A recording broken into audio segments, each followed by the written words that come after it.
BJP Dakshina Kannada BJP ಮುಖಂಡರಲ್ಲೆಲ್ಲ ಹೇಳಿ ಈಗ ರಾಜಕೀಯ ಪ್ರೇರಿತ ಅಂತ ಹೇಳಿದರೆ ಇದು ಯಾವುದೇ ಅದಕ್ಕೆ ಆಧಾರ ಇಲ್ಲ. ಈ ವಿಷಯದ ಬಗ್ಗೆ ಭಾಳಷ್ಟು ಒತ್ತಡಗಳನ್ನು ಹಾಕ್ತಾಯಿದ್ರು. ಸಾರ್ವಜನಿಕ ವಲಯದಿಂದ ಸಂಘ ಸಂಸ್ಥೆಯವರೆಲ್ಲರೂ ಕೂಡ ಸರ್ಕಾರ ಸಮಯ ತೆಗೆದುಕೊಂಡು ಈ ವಿಷಯದ ಬಗ್ಗೆ ಒಂದು, ಯಾಕಂದರೆ ಭಾಳ ಗೊಂದಲ ಸೃಷ್ಟಿಯಾಗಿದೆ ಮತ್ತು ಇದರಲ್ಲಿ ಏನು ಅನೇಕ ಹೆಣಗಳಲ್ಲಿ ಹೂತಾಕಿದ್ದಾರೆ ಅಂತ ಒಂದು ಮಾಹಿತಿಯನ್ನು ಯಾರೊಬ್ಬರು ಕೊಟ್ಟಿದ್ದಾರೆ. ಎಷ್ಟು ಮಟ್ಟಿಗೆ ನಿಜ ಇದೆಯೋ ಇಲ್ಲವೋ ನನಗೆ ಗೊತ್ತಿಲ್ಲ. ಆದರೆ ಅದಕ್ಕೆ ಒಂದು ಜನರಲ್ ಗಾಬರಿ ಸೃಷ್ಟಿ ಮಾಡುವಂಥ ಒಂದು ವಿಷಯ ಆಗಿತ್ತು ಮತ್ತು ರಾಜ್ಯದಲ್ಲ ರಾಷ್ಟ್ರ ಮಟ್ಟದ ಸುದ್ದಿಯಾಗಿತ್ತು.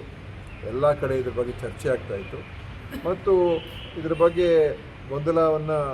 ಗೊಂದಲ ಆಗಬಾರ್ದು ಅಂತ ಉದ್ದೇಶದಿಂದ ಇವತ್ತು ಒಂದು ಒಳ್ಳೆಯ ಅಧಿಕಾರಿ ಅಡಿಯಲ್ಲಿ SIT ರಚನೆ ಮಾಡಿದೆ.